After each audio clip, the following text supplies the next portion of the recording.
everyone. Happy Wednesday. Hope you're having a great day. I'm going into work late today.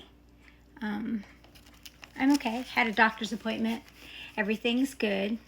So, hope you guys are well. Today we're going to talk about godly qualities of generosity. Proverbs 11:24 through 25. Generosity is an attitude, of gladly sharing whatever we have, regardless of our wealth.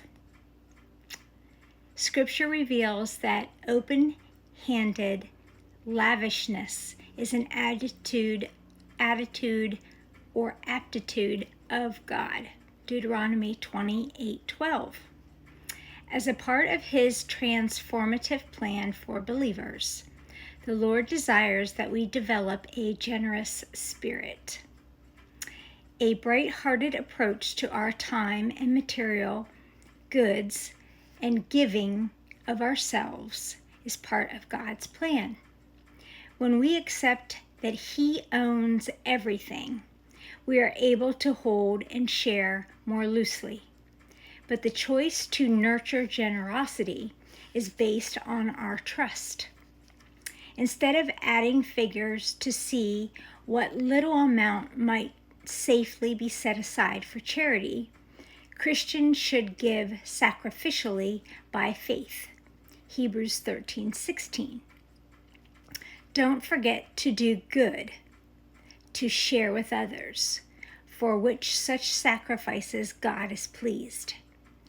The Lord responds by supplying enough to cover the gift or the need.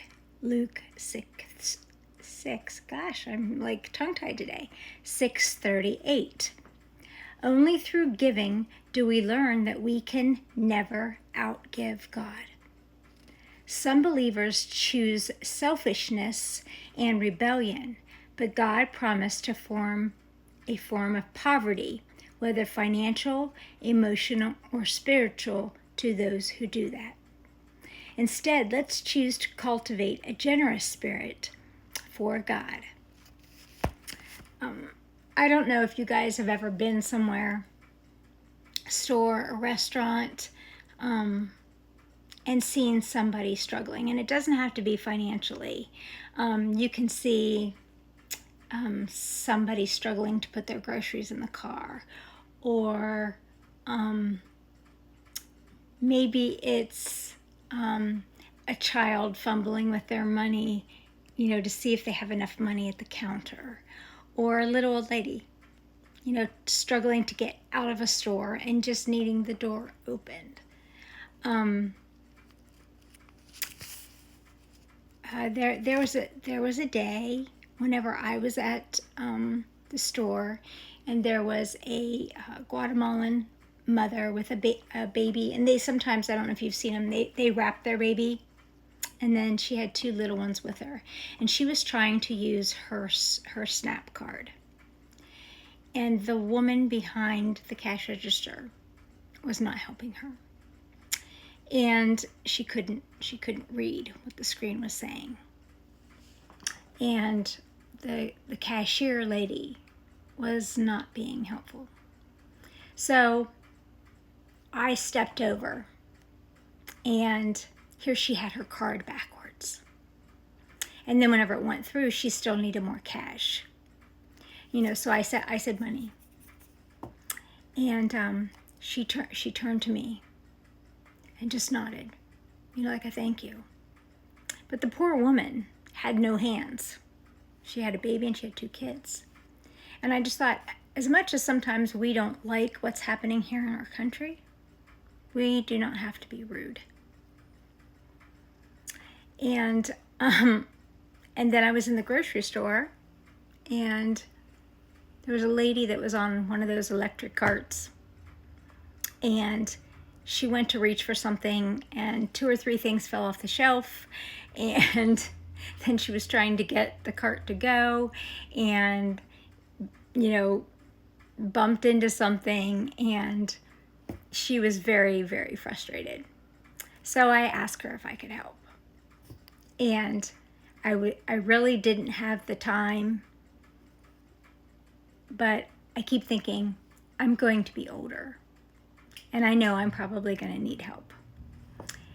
And she kept apologizing. I'm an apologizer.